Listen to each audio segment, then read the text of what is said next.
La charla no tiene a lo mejor tanta organización como otras, porque a medida que van corriendo el calendario, uno se va atareando y da por sentado un montón de cosas que se dijeron.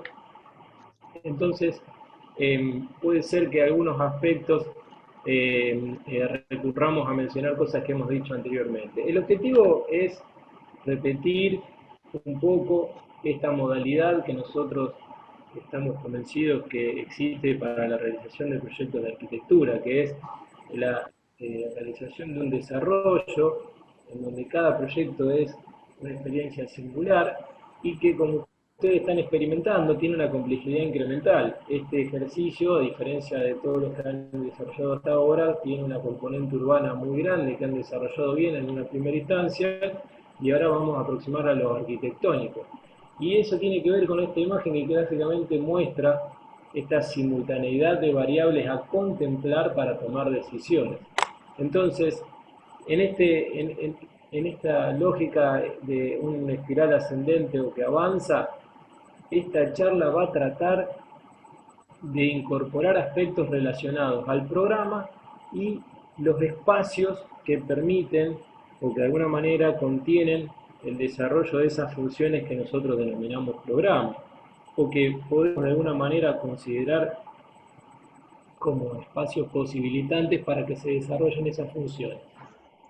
En ese sentido, aislar estas dos variables siempre es difícil, porque entendemos que un proyecto de arquitectura contempla un poco todo ese otro recorrido que está mencionado, que es lugar, programa, espacio, estructura, materia y forma.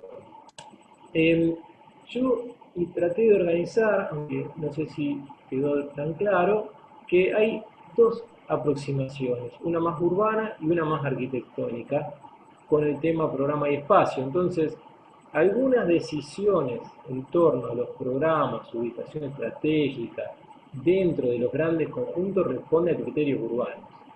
La escala de relación con distintos elementos, los usos que yo quiero potenciar en algunas aristas de mi proyecto, me parece que tienen que ver con eso. Y hay otros aspectos más específicamente arquitectónicos en relación al programa y espacio, que tienen que ver con las cuestiones más antropomórficas, con el movimiento, con la coreografía de los muebles que ocupan una unidad habitacional, con aspectos relacionados a luz, materia, proporciones, escalas, que son, si se quiere, complementarias a las otras.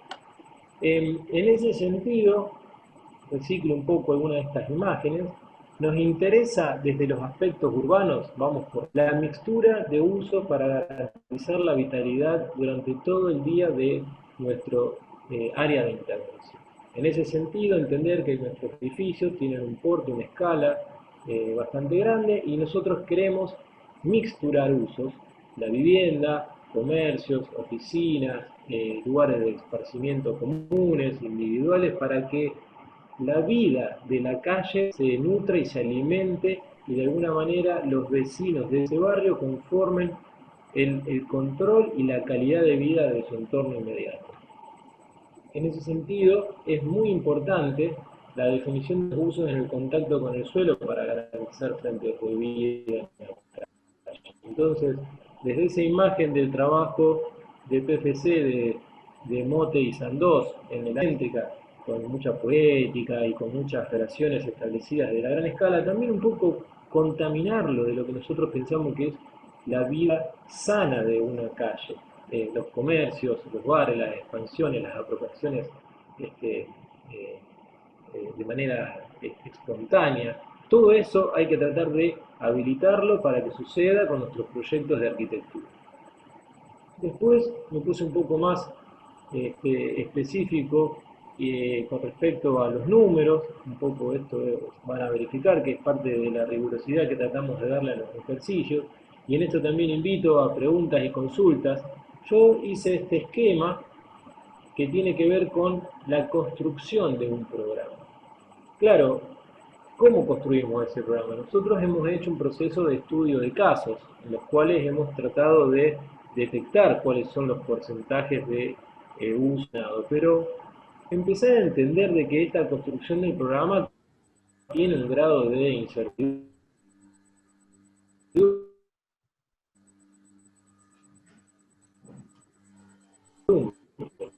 y un grado de imprecisión, y que hay que entrar en ser un diseño de este ejercicio académico. Nosotros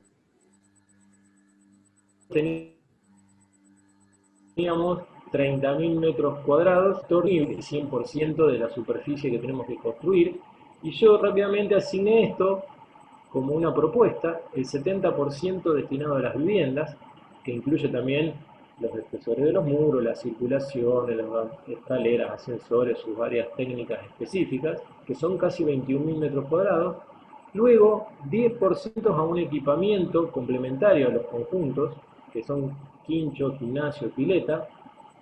Luego, un 10% destinado a un área de trabajo, que puede ser oficinas, estudios, como una parte que sea accesible desde el exterior a los conjuntos, por gente que va a visitar a algún profesional o algún tipo de trabajo específico, o también áreas destinadas a un, como se dice, como se utiliza mucho la palabra hoy, coworking, en donde alguien decida que los equipamientos no son solo recreativos del conjunto en su parte colectiva, sino que también de trabajo.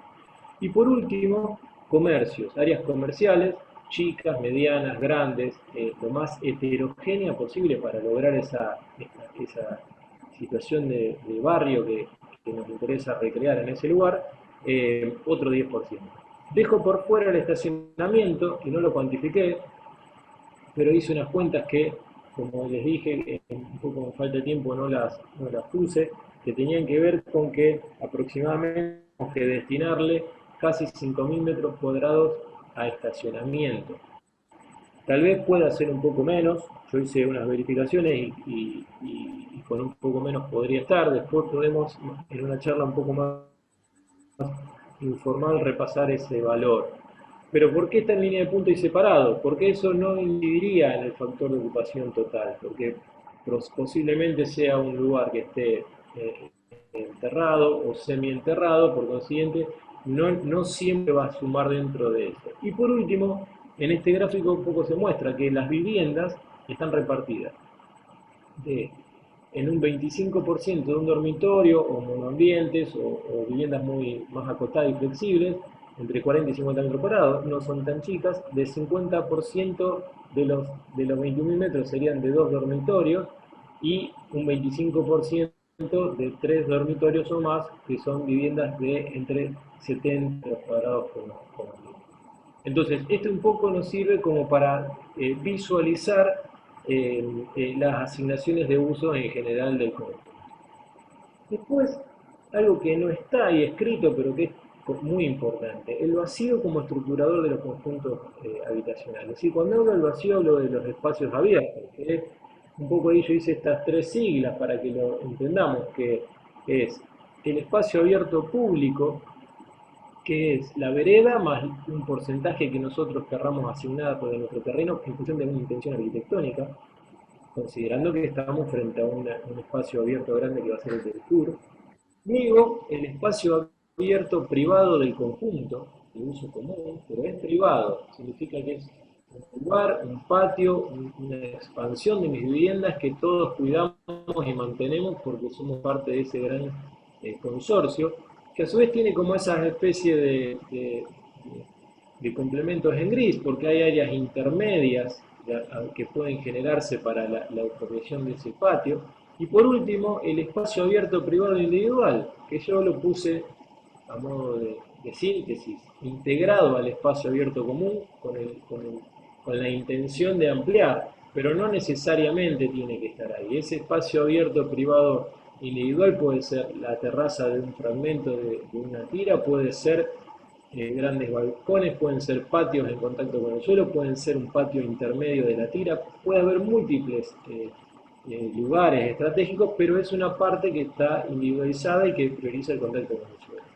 Y después puse que entre esta secuencia de espacios abiertos, nosotros tenemos que trabajar escalas, proporciones. Ahí donde puse no escala era porque estaba pensando en otra palabra, que era proporciones, en cuáles eran las relaciones y cómo se da ese recorrido desde el exterior al interior del conjunto y viceversa, pero relaciones visuales, funcionales, continuidades espaciales con filtros y situaciones. Bueno, después, también como a modo de síntesis de criterios generales, esto que quedó como BMA. ¿Qué me da cada estrategia de masa edificada en su disposición en función de la altura de las viviendas que yo resuelvo? ¿Qué me da y qué no me da? Y un poco lo traté de escribir para saber bien qué puedo sacar de cada una. Las viviendas de baja altura, que pueden estar apareadas o apiladas, pero no más de una planta baja y tres, tienen un carácter barrial, una escala barrial. Tienen contacto con el suelo, alguna vivienda, o con terrazas, expansiones, otras viviendas. Después vamos a verlo.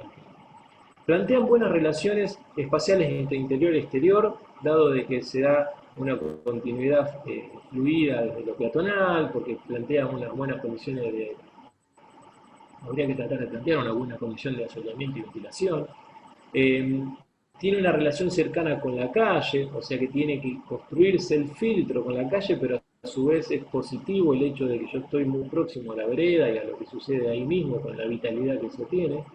Tiene modos de acceso individual o también puede tener un modo de acceso colectivo por escalera, no sería necesario el uso del ascensor, y puede tener estacionamientos individuales, aunque creo yo que en el espíritu de lo que estamos desarrollando es más conveniente pensar un estacionamiento colectivo para que el frente de vida del contacto directo con la vereda no sea todo cochero. ¿Qué me dan los conjuntos de media altura? Digamos, planta baja y 5 o 6 pisos. Estamos hablando en el primero de hasta 13 metros como mucho, más cerca del 10 que del 13, 11 metros. Y esto estamos hablando más de los conjuntos que llegan hasta los 19 metros de altura. Tiene una escala y una presencia urbana mayor. Tienen, de alguna manera, o permiten generar usos mixtos en el contacto con la calle, con el suelo, generando de esa forma locales comerciales, consultorios, estudios. Plantea relaciones espaciales interior-exterior a través de balcones o terrazas. Un porcentaje menor puede tener un contacto con el suelo, mayoritariamente las salidas y expansiones son en una media altura, pero que la media altura permite situaciones más controladas. Tiene modos de acceso colectivo por escalera y o ascensor. Yo puedo hasta una altura que son los 10 metros de escalera subir por escalera y luego continuar con viviendas en dúplex y no necesariamente tener muchos ascensores. Plantea posibilidad de utilizar núcleos o corredores y hay que trabajar en los conflictos de las privacidades visuales, dado que automáticamente esa pequeña comunidad tiene muchos más habitantes. Los estacionamientos sí o sí son colectivos. ¿Y qué me permite la vivienda en altura? Primero me permite un diálogo y una escala urbana metropolitana, dada la presencia de mi edificio y a un registro a mayor distancia. De nuevo, repite el tema de tener usos mixtos que nutran a la calle de vida. Tiene relaciones interiores, exteriores y viceversa a través de balcones o terrazas, si fuesen un poco más grandes. Modos de acceso sí o sí por núcleos de ascensor, con una escalera reglamentaria y con el tema resuelto para los escapes de incendio. Permite visuales lejanas, o sea que cuando yo más me elevo, resigno la inclemencia del tiempo por vientos fuertes, por lluvia fuerte, pero puedo tener una visión de varios kilómetros de extensión y tiene estacionamiento colectivo. Entonces, sabiendo qué es el potencial y cuáles son los conflictos de cada uno, yo tengo que tratar de trabajar.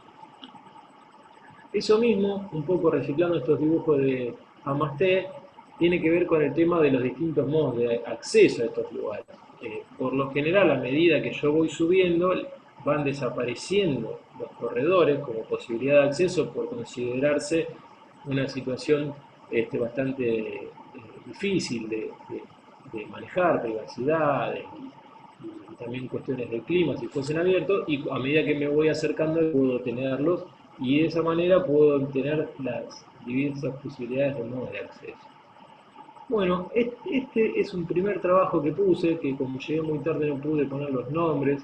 Es un trabajo de dos alumnas, ahora arquitectas de PFC, que hace poco lo presentaron, que son Basigalupo y Viso, y que estaba en calle Rondó, en el ex predio del...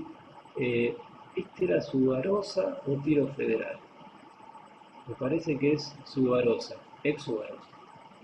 Y básicamente, ¿por qué lo destaco? Dentro de todas las áreas que tenía este proyecto, que tenía parte en altura, se ve la mano cuando señaló. Sí, sí, se ve.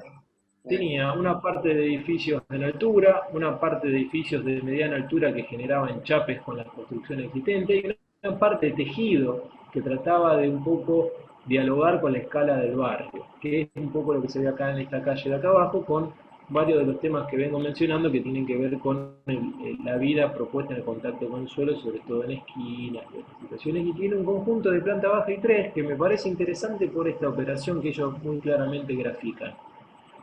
Si hubiesen resuelto viviendas en un solo nivel, en una doble crujía, ocuparían al menos 4 crujías con sus patios en el conjunto. Entonces deciden resolver en dúplex. ¿Qué significa? La planta baja es una planta baja de las áreas sociales de una vivienda, estar comedor y cocina, que se relacionan con un patio, y los dormitorios pasan a estar en un segundo nivel, por escalera. Y luego hay una vivienda apilada que con un mirror pone primero los dormitorios y luego la planta social para aprovechar la terraza. Y para eso tiene que tener un núcleo de acceso directo desde la calle por escalera. Entonces, en este fragmento de toda esa gran tira se resuelven 4 unidades de viviendas con mucha calidad en sus expansiones al aire libre para ser apropiadas, que es un poco lo que se ve acá.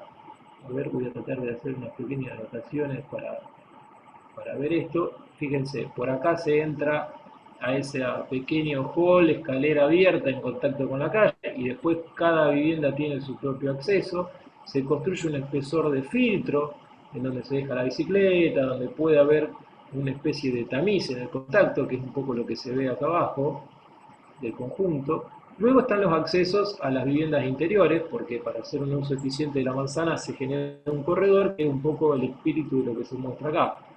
Todo este lugar en donde están el rebalse de los patios y también la vinculación con las cocheras colectivas que están abajo, que de alguna manera tienen una integración y le dan una complejidad espacial a este sector. Y después, a ver,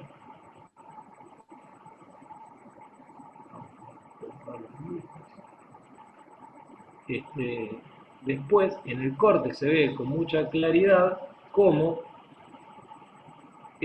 este departamento de acá para abajo es una casa y de acá para arriba es otra casa. Una tiene la apropiación de la terraza como expansión con su parrilla y con su vida, y la de abajo tiene la continuidad con el patio, y una parte de la cochera queda con una coordinación modular con lo que sucede abajo. Entonces, fíjense que en este fragmento se resuelve una situación de domesticidad en el diálogo con el entorno inmediato, por la escala, pero también es interesante que el proyecto resuelve eh, un modo de habitar que contempla tener a eh, un grupo familiar, que puede tener chicos, que pueden ser personas mayores que quieran vivir en contacto con el suelo,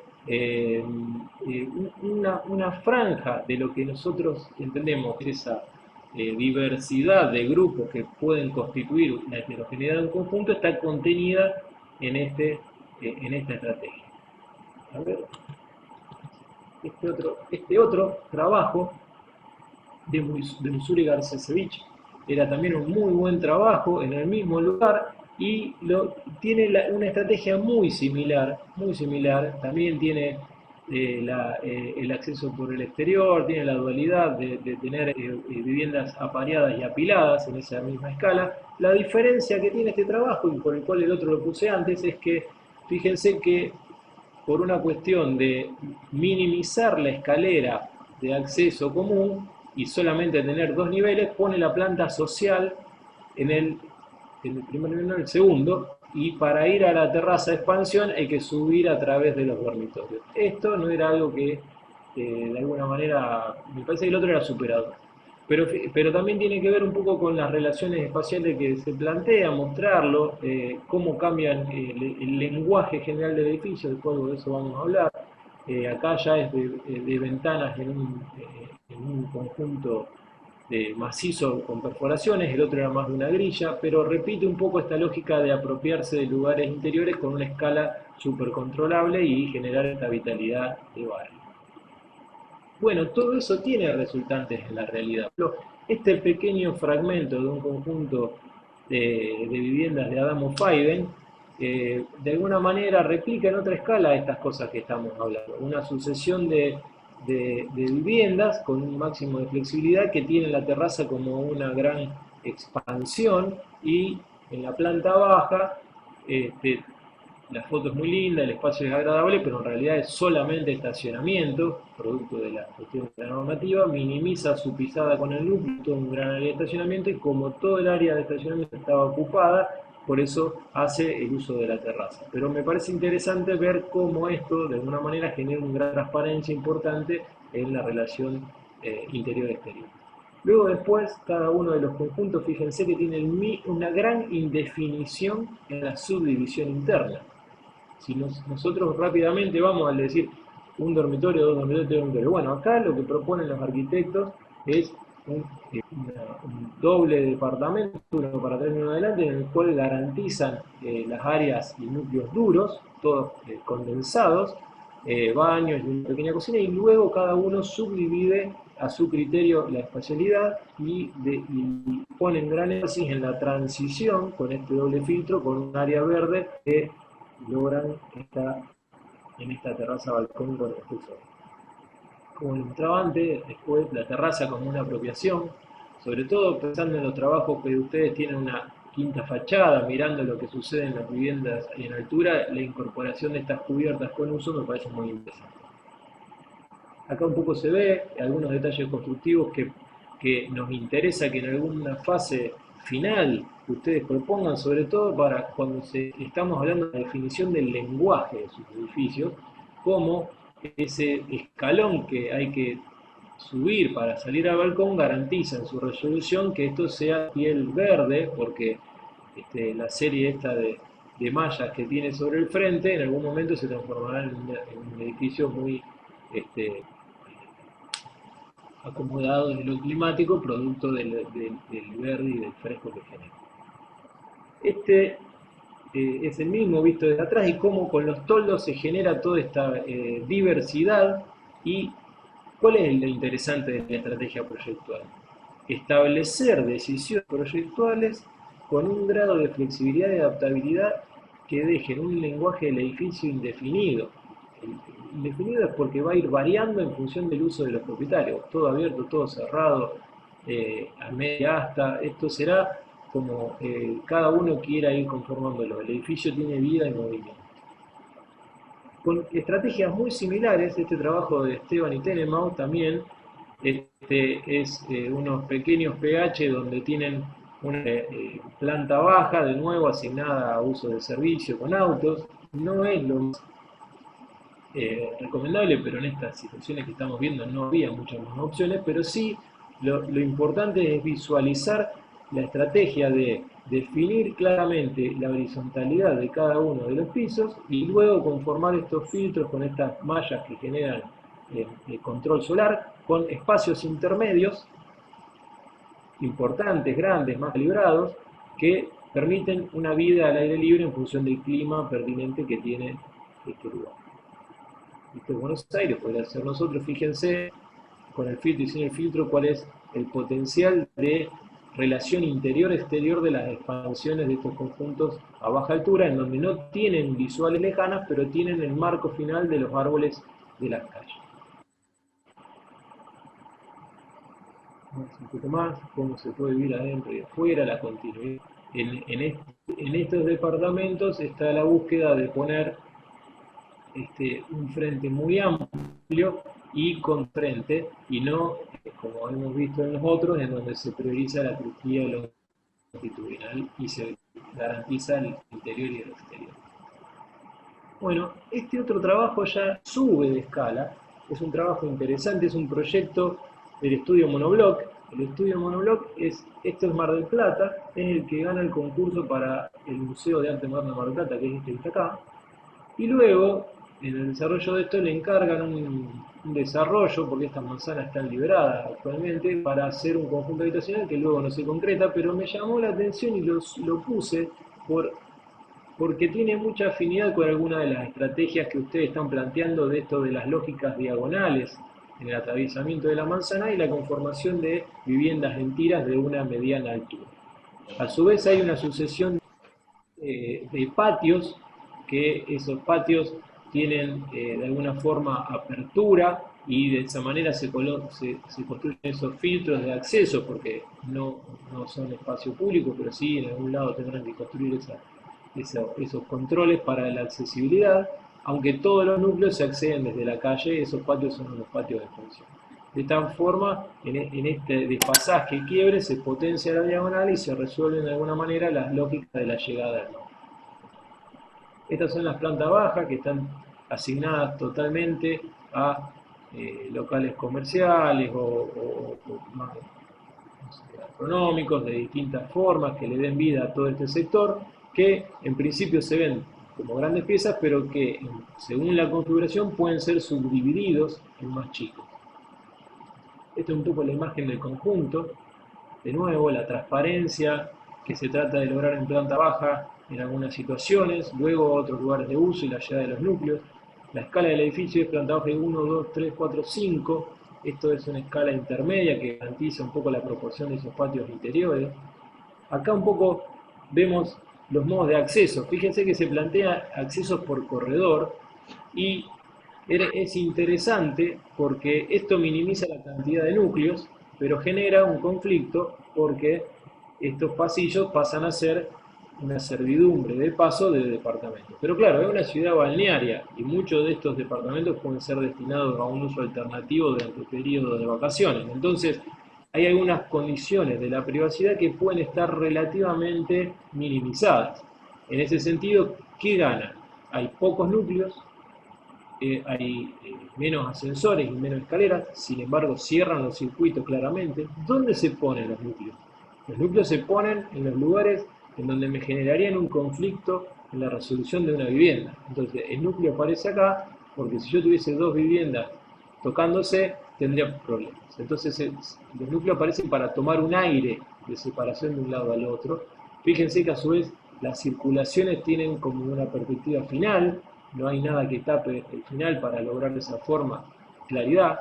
Sobre la circulación se colocan todas las áreas húmedas o áreas que puedan generar algún fallo de privacidad y luego hacia el perímetro exterior se dan, pero también se priorizan las orientaciones. Entonces, como el norte está por acá, estas viviendas dan al norte y a la calle y estas dan al norte y al patio. O sea, resignan, si se quiere, la vista del diagonal de esta, pero priorizan una buena orientación. Y estas acá tienen un poco de las dos cosas, tienen buena orientación, pero a su vez tienen el potencial de ver para allá. Bueno, varias cosas que podríamos pasar en limpio para las estrategias si tuviésemos la decisión de tener corredores en contacto con los espacios centrales. Esto un poco acá se ve los corredores en el conjunto, luego hay en los últimos niveles unas unidades que tienen dúplex en algunos casos. Fíjense que todo el estacionamiento queda por debajo del nivel 0 para maximizar la transparencia en este nivel. Eso podría haber sido, puede haber otras estrategias, después creo que hay otras. Esta es la imagen general, fíjense qué interesante cómo desde los corredores centrales se construye toda una vista profunda hasta el mar. Esto es algo también buscado en esta secuencia de espacios sumamente públicos, un edificio público, una plaza en cruce de la esquina, luego la secuencia en la cual habrá el control de acceso al patio que está acá adentro que pertenece al conjunto, cómo esta secuencia desde las áreas comunes de circulación y la vivienda está relativamente interesantemente planteado. Las relaciones del conjunto, del interior al exterior, los remates en el contacto con el cielo con formas que son diferentes, contrastando con los que vimos antes de los alumnos, en donde trataban de eh, ser parte de las terrazas del lenguaje total del edificio. Y bueno, y después también pongo este, que muchos de ustedes tal vez fueron a visitar cuando fuimos el año pasado, que es el condominio Refinería, porque el espíritu general de una construcción colectiva de una altura media se repite, aunque este tiene núcleos puntuales con corredores un poco más cortos, pero también está un poco la relación de tener un gran patio común. Acá, con menos posibilidades de visuales, el patio propiamente es un pequeño oasis en un barrio residencial, por eso tiene su pileta, su quincho, sus amenities, todo gira en torno a eso y a su vez a una buena orientación, y tiene como situación de ingreso general un gran portal en la esquina más protagonista del edificio. Pero es, de alguna manera, a diferencia del anterior, este plantea unidades que dan al interior y dan al exterior. Algunas le dan a la calle y otras dan al exterior. Pero me parece que era un ejemplo para mostrar cómo esta masa edificada de gran porte constituye los espacios que un poco estamos tratando de generar. Yo insisto, el concepto es este. Ustedes tienen conjuntos habitacionales muy grandes, una manzana entera. Creo yo que tienen que tener diversidad de modos de acceso. Significa que no puede ser que haya una sola forma de acceder a las viviendas. Tiene que haber un poco de heterogeneidad. Por supuesto, ustedes me dicen, mira, yo logré resolver todo en planta baja de 4 o 5 pisos. Bueno, ¿no? En algún sector habrá algunos ascensores porque tiene que ver con la realidad, pero la heterogeneidad de modos de acceso define las distintas características de las viviendas. Bueno, retomando un poco, este trabajo venía de la mano de las relaciones que se establecen entre los patios comunes, privados, y las relaciones con el exterior. Este es el caso de Silva y Estela, también un trabajo de PFC, que este sí está, creo yo, subido a la plataforma de la facultad, si no lo vamos a compartir en el Drive. Es muy interesante, conforma el patio con bloques exentos. La definición formal tiene mucho que ver con las viviendas en la isla Maciel, en la Villa Maciel de Vladimiro Costa, que estudiamos como caso estudio. Son viviendas que, si ustedes lo estudian, después están encastradas y tienen una parte en duplex, es una situación que adquiere complejidad, pero me parece interesante mostrar cómo una cosa alimenta a la otra y cómo se retroalimentan, y cómo en este caso estaba un poco esta secuencia del patio colectivo y luego una sucesión de patios individuales que están que dan al patio colectivo. Esto que está acá son estos patios en donde alguien puede vivir, tener su vida más íntima y luego estar. Y luego las terrazas que también lo alimentan. Y como la vista al Parque Scalabrini Ortiz y el norte está al frente, el bloque que está por delante es el de las quinchos y lugares colectivos, que es una estrategia muy similar a la de fundar para condominio de refinería, pero que a su vez está más potenciada por la visión del parque que está hacia el norte. Los estacionamientos de este conjunto están por debajo de toda esta gran plaza que está acá, que después vamos a ver un poco de la funcionamiento. Retomé este trabajo que también ya hemos hablado y que es de ACM, un español, que es interesante porque pasando a esta resolución un poco más arquitectónica del programa y de los distintos espacios, me pareció interesante ver cómo aparecían esta plataforma que conectaba y que de alguna manera sectorizaba de las cosas que pasan para abajo y las cosas que pasan para arriba, este área común que conecta distintas situaciones, pero más que nada, yendo más a lo arquitectónico específicamente, a mí me parecían muy prolijas las plantas. Fíjense que son edificios en altura, para los que resuelvan edificios en altura, con un núcleo de escalera y ascensor, y un corredor que abastece a 1, 2, 3, 4 unidades, que no es poco, Me parece bastante interesante, y que tiene la conformación de una placa, y hay varias estrategias con mucho oficio desarrolladas. Observen que el edificio se hace muy esbelto, producto de fragmentar y separar en los corredores, generando además visuales e iluminación natural, y entonces la vista del edificio es finita, pero en realidad es un edificio ancho, pero que en sus quiebres va logrando esa esbeltez, que es una virtud del proyecto. La claridad en la resolución de todas las áreas húmedas de los departamentos, esto cuando repercuta en las infraestructuras y en las estructuras de edificio va a ser algo muy bueno, ver que todo se mueve por un lugar y por otro lado se mueven otras cosas. También es importante destacar que, dado la proximidad de uno con otro, en algunos casos, el edificio empieza a tener estas afectaciones del movimiento de su piel para lograr tener ventanas que no den directamente otra ventana cuando está próxima, y lograr así visuales con más control. Esas son situaciones que también merecen ser destacadas. También entender que en esta planta hay lugares más protagonistas y lugares menos protagonistas. Por supuesto que las puntas son lugares protagonistas. ¿Y qué pone el arquitecto o el equipo de arquitectos en las puntas? Las expansiones, terrazas, con las continuidades de las áreas sociales se ponen en las puntas.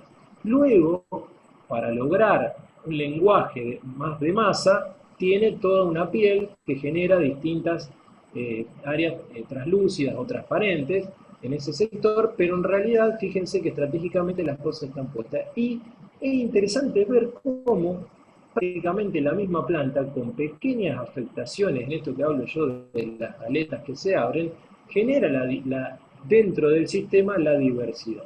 Una planta para estudiar.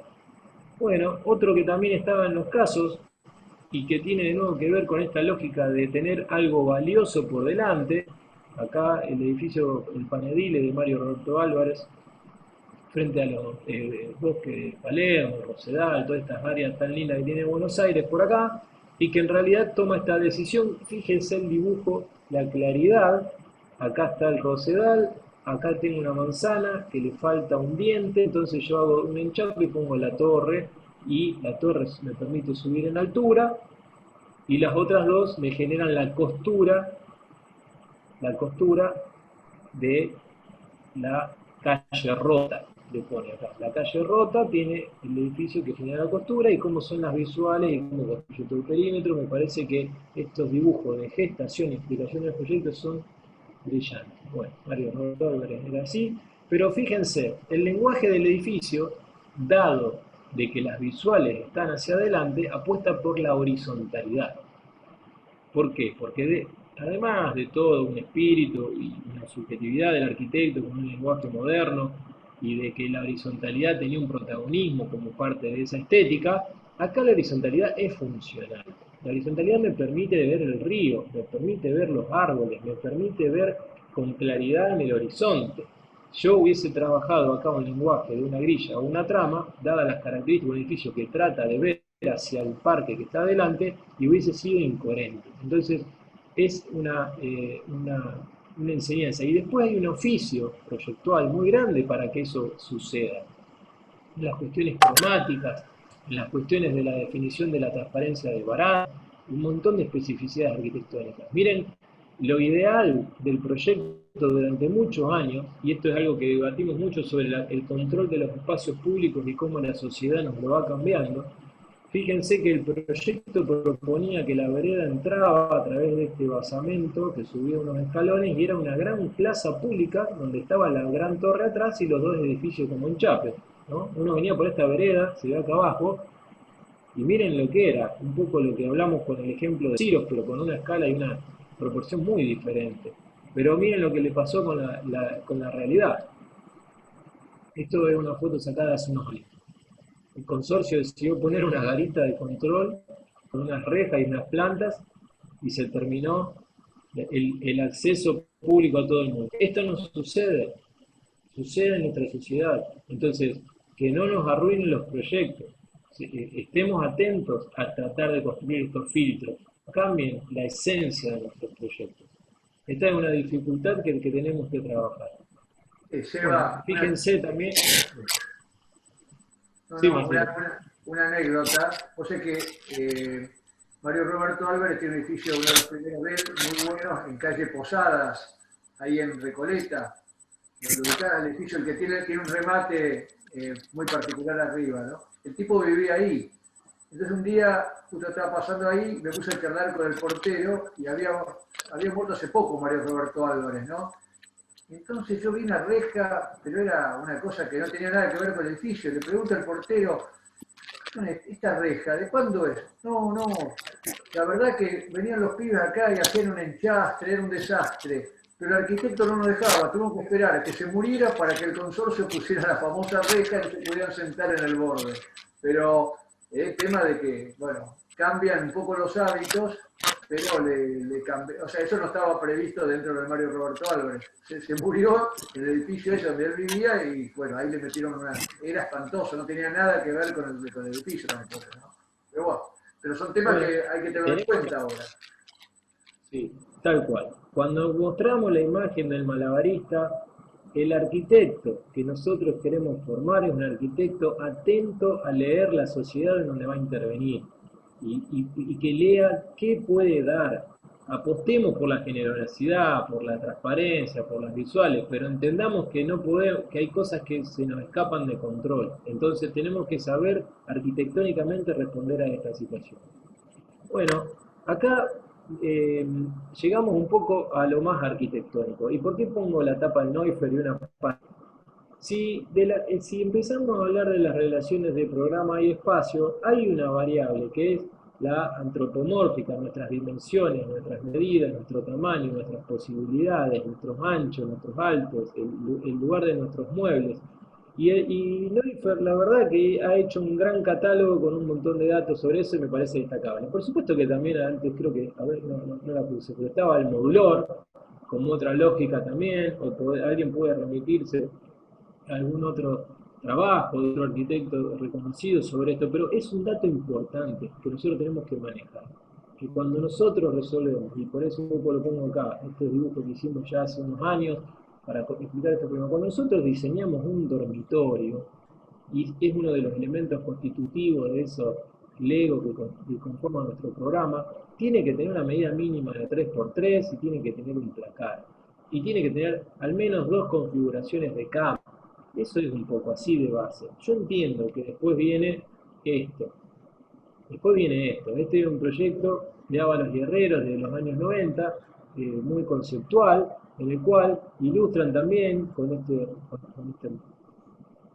esta producción artística que muestra cómo un conjunto puede ser una mesa sumamente ordenada o puede registrar la vida y los movimientos de las personas y terminar de otra manera y un poco habilitar a que eso suceda. Pero tenemos que saber que hay una base de una crujía de al menos 3 mínimos, 3,75 va a coincidir con los autos, de un 3x3 libra en los dormitorios, un placar 60, de que un baño mínimo tiene 2x1,50 o si es más finito 2,50x1,20, que la cocina tiene 3x2, 2,10 como mínimo para resolver la habitabilidad, que un Star tiene como mínimo 3x6 más balcón expansión para poder lograr, pero como digo, no por medida, para que ustedes entiendan esto, la coreografía de los muebles y del habitar de un lugar, las posibilidades que eso genera.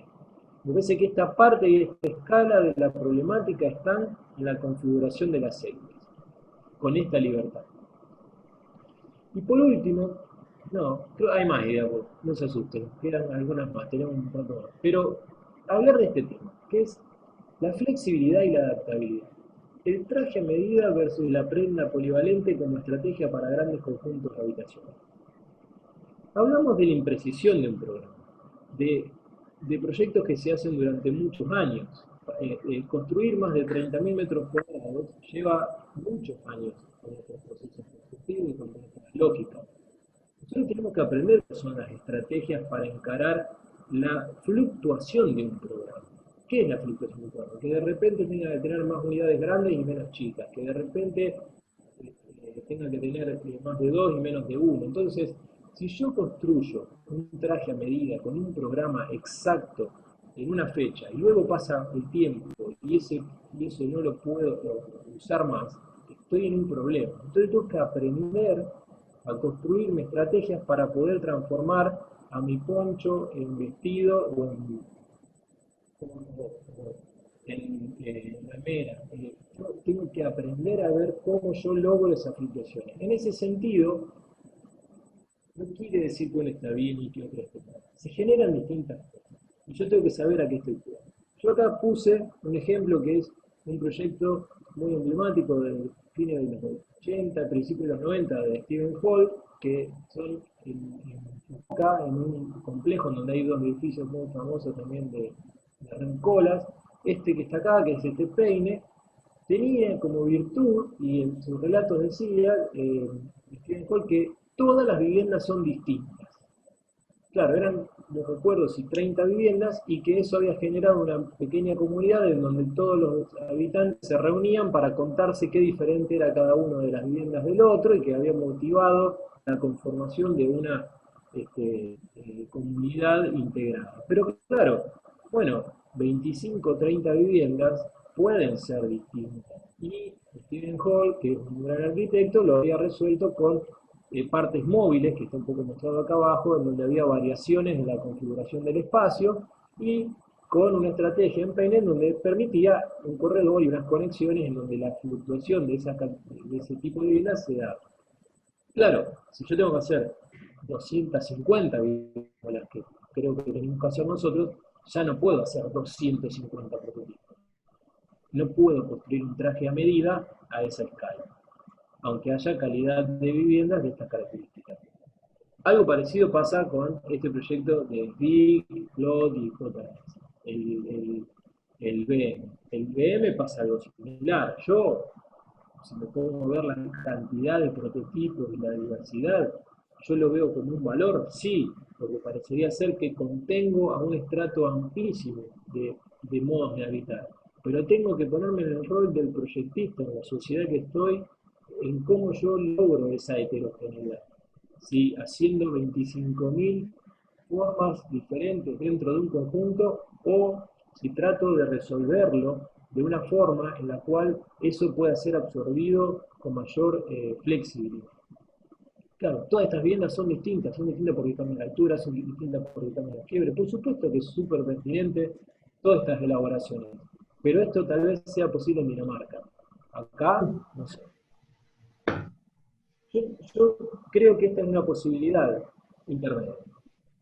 Los conjuntos de viviendas de Plan y Pion en la Villa Olímpica, junto a otros que también hay de Ferreter y otros arquitectos muy reconocidos de la España de los 80 y 90, formados en los 70, todos bajo un poco el ala de Oriol Bohigas, proponen este concepto. Fíjense los dibujos de Álvaro Plana. Empieza tratando de cerrarse, conformando un patio interior con la vegetación, con un lugar más íntimo. Esa especie de quiebre empieza a registrar en sus dibujos que hay parte más dura y parte más blandas.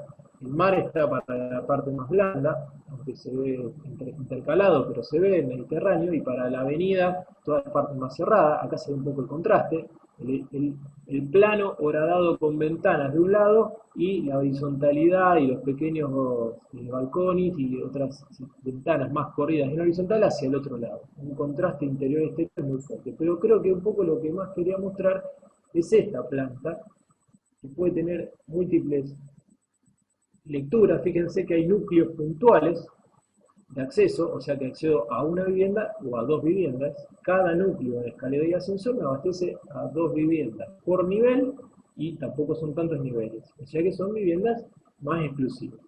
Y tienen un poco a la lectura de las lonjas de Abraken, que también podrían leer, aunque se cruza con otras lógicas de la construcción participativa, pero es interesante que hay una lonja, vamos a dibujar un poco, destinada a dormitorios. Toda esta lonja está destinada a dormitorios. Luego hay una lonja destinada a áreas más duras, a los baños en este sector, también está en este sector. Si acá hay una especie de juego, la lógica europea de entrar por un íntimo de dormitorio. Nosotros tenemos otras situaciones. Y por último, las áreas más sociales con las visuales. Pero ¿qué permite esto? Y por lo cual nosotros lo destacamos como flexibilidad y adaptabilidad. Que yo acá tengo 1, 2, 3, 4 posibles dormitorios que, según como sea la configuración y que ustedes repasan la totalidad de la planta, puede eventualmente asignársele este dormitorio hacia un lado y quedar este con menos. Entonces, la fragmentación esta puede dar de distintas maneras, siempre garantizando que tenga esta lógica de la flexibilidad. Para esto, a ver, déjenme compartir otra cosa.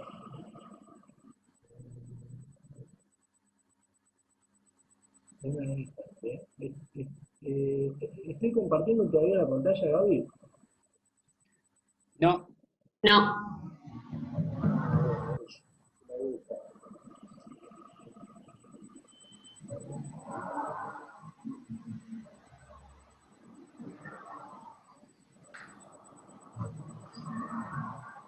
Este dibujo que me olvidé de poner, pero lo quiero mostrar. ¿Se ve?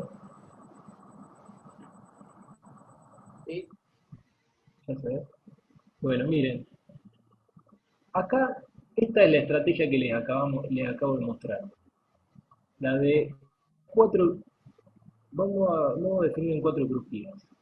4 crujías de dormitorio y la lonja de servicios y las cocinas integradas para poder tener la lógica de la visión. Esto permite que yo pueda tener, como dice acá abajo, un dormitorio y 3 o 2 y 2. ¿Se entiende cómo esto puede funcionar siendo así, accediendo por acá, y cómo esto otro puede funcionar siendo así, accediendo por acá? Ahora, esto es distinto a esto.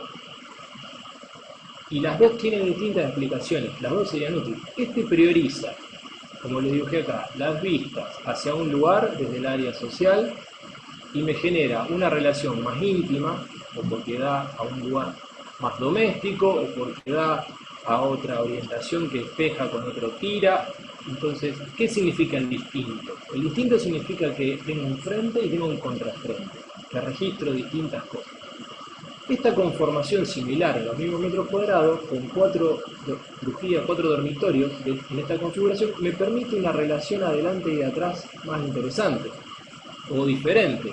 Me pone en valor los dos lados. Me pone en valor el hecho de que yo tenga la calle acá y que tenga mi patio interior acá. Porque yo, desde mi área estar comedor entrando por acá y con mi cocina integrada, puedo ver a los dos.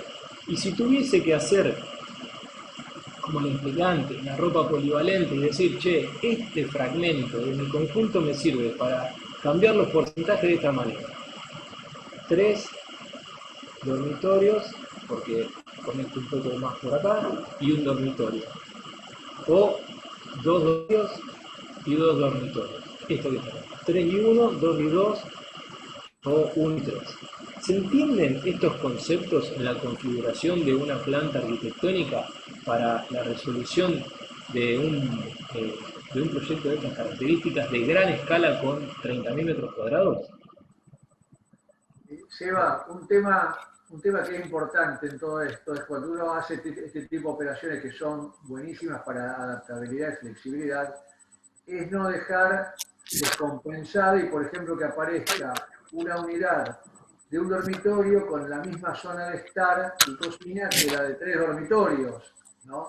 Que es un tema también que considerar, porque si no queda descompensado y le estoy dando, por ejemplo, un solo baño a los dos y zona, o sea, tiene que quedar siempre compensado. Es difícil, es otra variable más, ¿no? Sí. Como dice Marcelo, con mucho oficio, no es literal esta adopción, pero requiere un trabajo y un desarrollo dentro de una misma lógica, dentro de una misma estructura y unas posibilidades. Es otra línea de trabajo. Lo que estamos tratando de mostrar en nuestro rol docente son las diferentes posibilidades que ustedes tienen de configurar sus conjuntos. A ver, vamos a volver a compartir la anterior, que no recuerdo por dónde íbamos. Era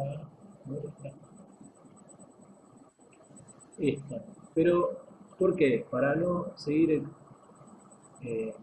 extendiendo tanto el debate. Este conjunto de Martínez Lapiña y Elías Torres está al lado del de Viaplana. Acá está el de Viaplana Piñón y este es el otro de Elías Torres y Martínez Lapiña. ¿Y por qué lo destaco? Porque si ustedes lo ven, la configuración en esta herradura que venía producto del Masterplan, la torre curva y todas las situaciones que lo hacen radicalmente distinto, pero cuando uno mira la planta, tiene la misma estrategia, el mismo concepto. Los dormitorios tienen toda esa lógica, fíjense que acá son 3 y 4 porque son más grandes, la lonja de los baños y la cocina y el núcleo que en lugar de ser pasante y vista exterior solamente es para atrás, pero la misma configuración permite distintas resoluciones formales y distintas resoluciones en el lenguaje general del edificio. Me parece que eso es importante que nosotros lo visualicemos y lo aprendamos. Entonces, con el espíritu de ir cerrando y sintetizando. Nosotros tenemos que resolver una estrategia arquitectónica que permita elaborar proyectos de gran escala, de gran heterogeneidad.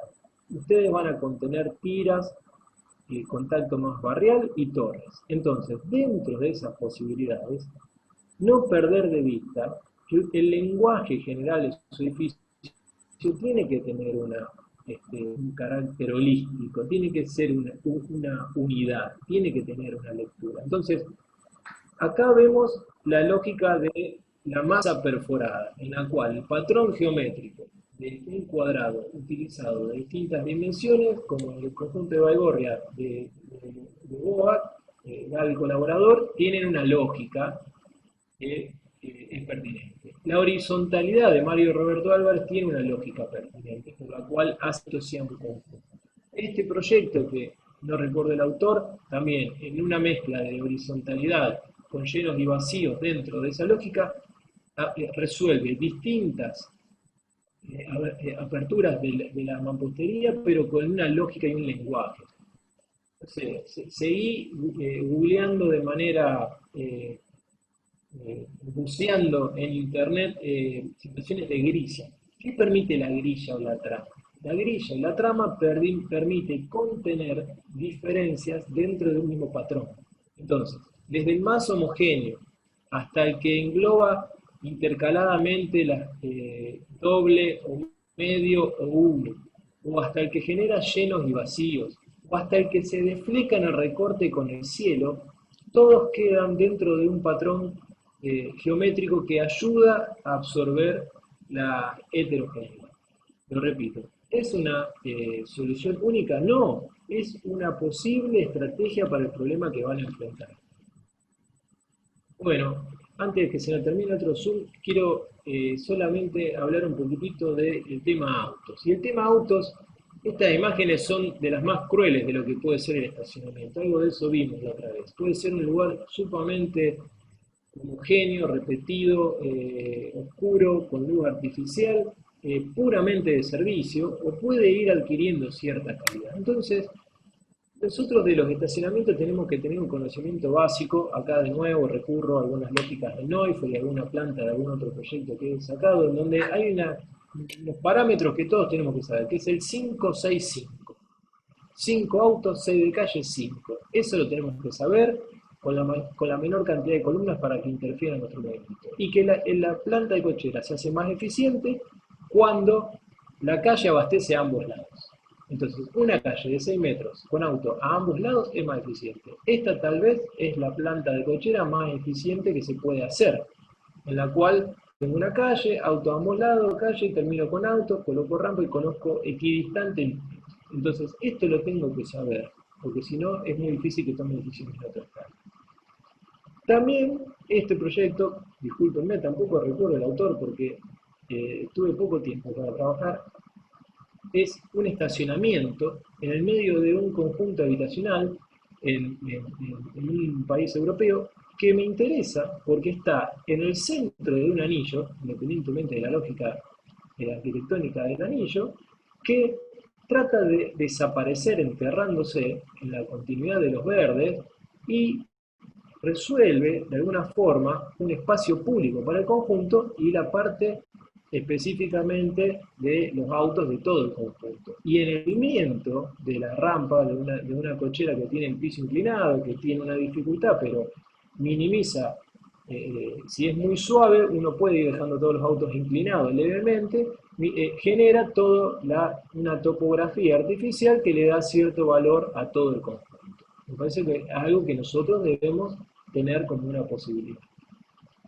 Acá un poco tiene que ver, esto ya lo mencioné la otra vez, la puse para volver a hablar sobre los mismos temas, la oportunidad que genera la transferencia de carga con el registro de un cambio de las crujías de vivienda de 375, 750 al auto 250, 750, acá me entran 3 autos y acá me entran 2 viviendas, y esto puede ser una viga de transferencia con un espacio colectivo o puede ser un toque contra el piso con un movimiento, algo parecido a lo que sucede con este estacionamiento o lo que sucede en Ciudad Rivera, que acá la foto es muy mala, pero muestra cómo el bloque bajo que está por detrás de la torre de divisadero tiene toda esa especie de perchas invertidas que son las que traducen la lógica de lo que sucedía arriba con lo que sucede abajo y hace de eso una situación característica del contacto con el suelo de todos los locales comerciales de ahí abajo. O, por ejemplo, este ejemplo que mencionaba Alejandro en la charla pasada, que es las Marina Towers en Chicago, que fíjense, esta viene de la charla de los procesos constructivos, cómo se construye la columna central y luego van pasando los anillos, pero ¿qué hacen? ¿Qué hace el arquitecto acá?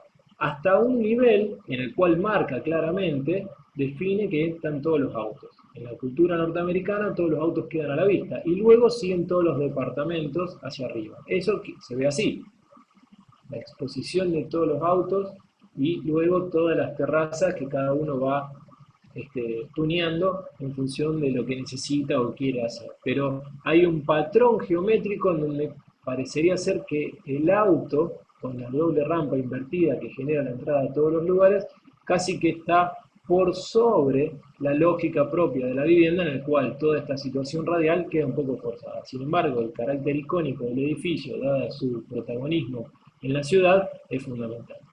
Y después un poco más acá, yéndonos a un caso más cercano. El edificio Farallón de Pirandelli, Santa Cruz y Erquicia, aquí yo creo que un proyecto más y ya está.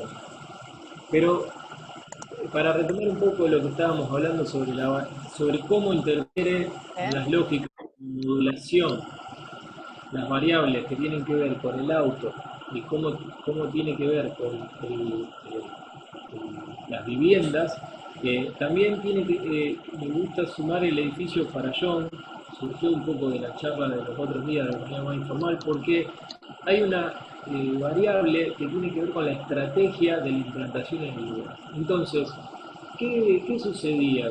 ¿Qué vieron los arquitectos en este lugar? Además de tener un lugar súper protagonista, la bajada de Sarmiento Cabral, una esquina con una vista fantástica, el edificio de la aduana, la explanada de la bajada, el río, el horizonte, había una dificultad que era un terreno muy chico en superficie para destinar autos a un montón de viviendas, porque el edificio tiene un sobrepeso importante. Entonces, o se enterraba mucho en un lugar conflictivo, porque es un lugar de barranca, un lugar con las napas altas, con dificultades técnicas específicas, le sacaron partido arquitectónico.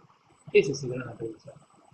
Las dificultades o las adversidades se transforman, como en el aikido, en una herramienta para darle calidad a nuestro proyecto. Y resolvieron una articulación urbana con este estacionamiento que gira hasta abajo, poniendo a los autos para lograr que las viviendas empiecen desde una altura importante, ya viendo por arriba de la copa de los árboles y del propio edificio de la aduana, las visuales del río y las visuales lejanas.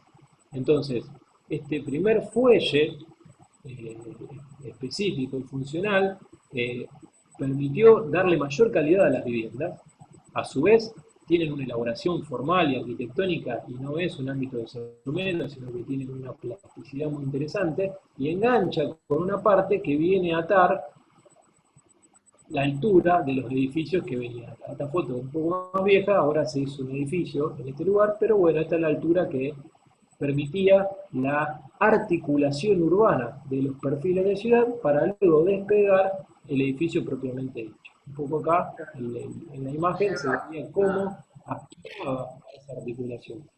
Claro, Seba, acá lo que está bueno recordar de que se ve un poco en la perspectiva, de que esa era una zona que tenían un montón de dudas hacer la inversión, porque ese lugar era el Bajo, no estaba la ciudad vinculada al río, y era una zona bastante complicada, porque al final se largaron a hacerlo al Bajo, pero fue el proyecto final de carrera de los arquitectos, de Erquisia y de Spirandelli, porque los padres tenían la empresa. Fíjense cómo articula, como decías vos, la parte baja que tiene que ver con el programa y una dificultad, con los almacenes, con la estructura de la ciudad que está a la derecha. Y después, la parte alta, como decía, que cambia el material o sigue el material de abajo, con el Bel Air, que es uno de Novelón y Brevia, que es muy buen edificio, que está también del otro lado. O sea, cómo de la dificultad él va articulando de lo urbano al programa. Creo que eso está, y con un manejo formal muy interesante, que lo fueron puliendo en la facultad con las correcciones. Ese fue el trabajo final de ellos. Así que me parece que es un ejemplo muy bueno el que elegiste. A mí eso que decís vos me parece que es un poco lo que tratamos de transmitirlo. Los ejercicios que hacemos tienen mucha condición de realidad y pueden transformarse en su trabajo. Y eso me parece que es un mensaje muy positivo. Y bueno, y este edificio que yo entiendo es un edificio entre medianeras, que se diferencia de mucho de la estrategia de ustedes, pero saquemos en claro lo de recién, la articulación de alturas, con un lenguaje arquitectónico interesante, sacar partido a una dificultad y elevar el nivel, pero darle un tratamiento para poder ver por arriba. Me parece que hay cosas que pueden pasar en limpio y nos pueden servir.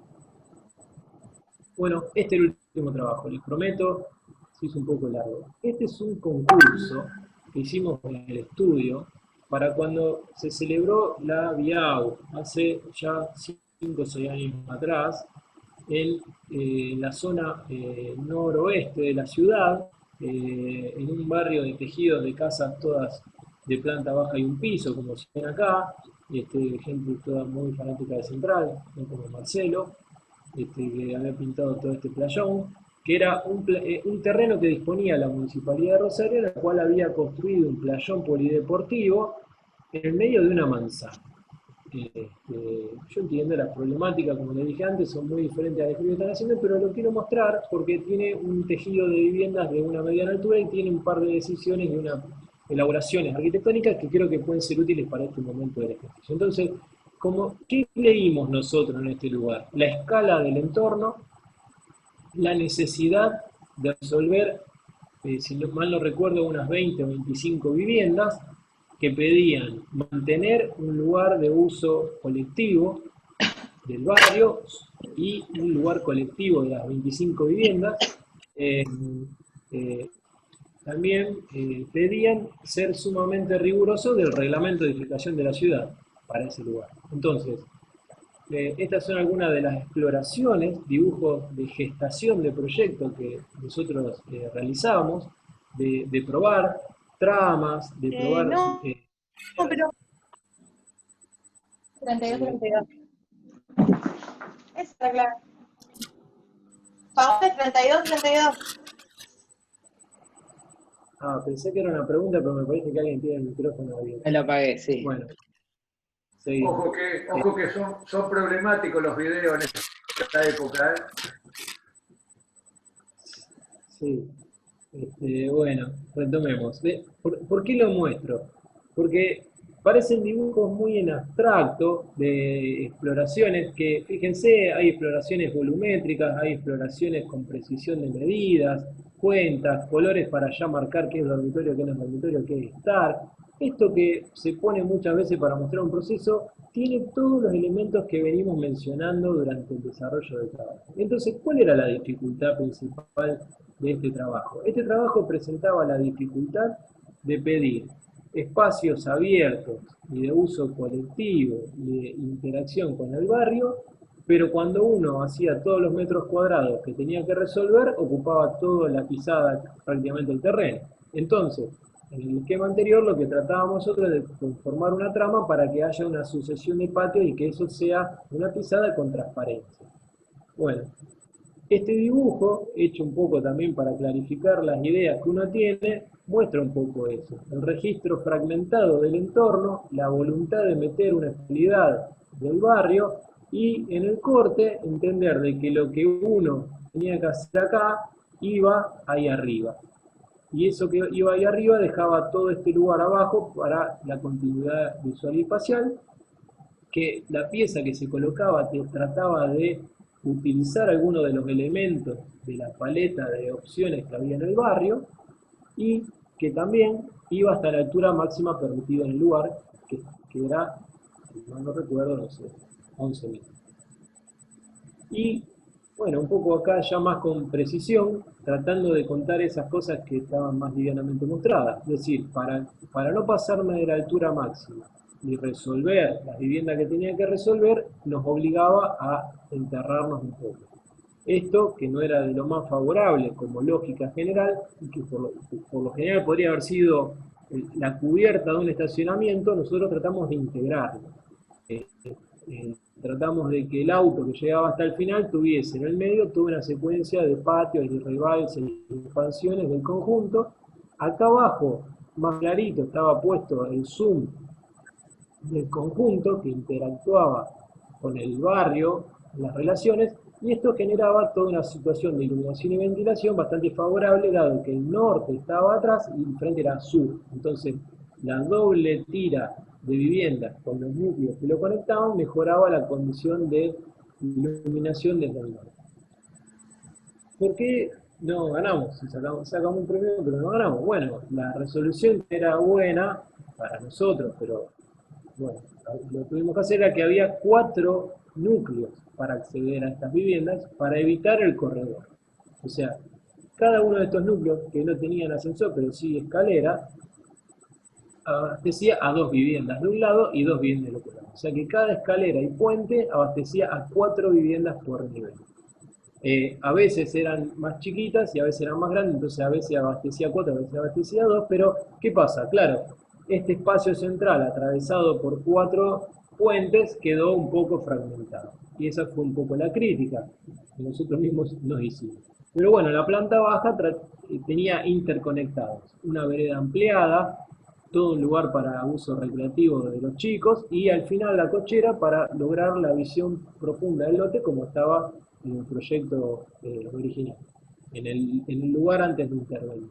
Y también un poco mostrar cómo que esto, que ya era producto de algunas decisiones, iba repercutiendo en el lenguaje general del edificio. Entonces, para lograr la máxima esbeltez de lo que sucede acá abajo y lograr la máxima transparencia, tomamos la decisión de hacer una construcción con piezas metálicas, que son, como vimos ya en otros trabajos, del primer cuatrimestre, más esbeltas que si uno utilizase hormigón o mampostería.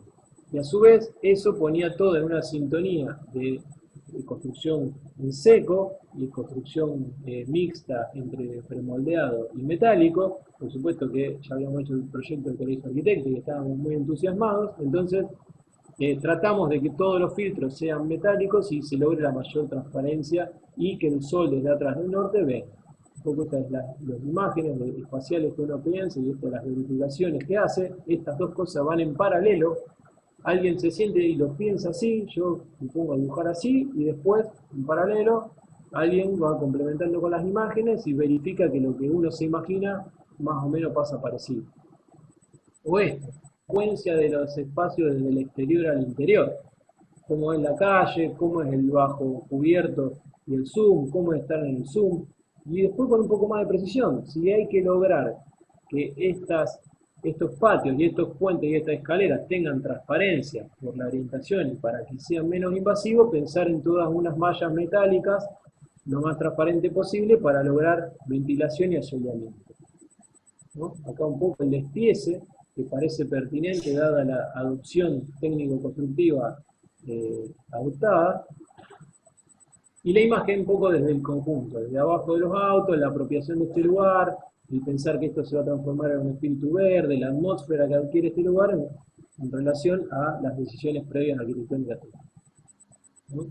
Uno termina viendo un lugar donde tiene la parrilla, donde alguien se asoma, mira quién viene, quién no viene. La enredadera va a trepar por todos lados, menos por los huecos que uno evita que no estén, entonces también tiene un poquito de control sobre cómo las cosas se transforman. Bueno, y por último, creo que esta sí es la última para terminar, como también, pensando en toda la franja horaria, el barrio, que es una calle bastante barrial, de alguna manera con el conjunto, con la utilización del Zoom, genera ahí todo un foco de atracción y de revitalización del conjunto de su totalidad. Esta creo que fue la última y terminamos.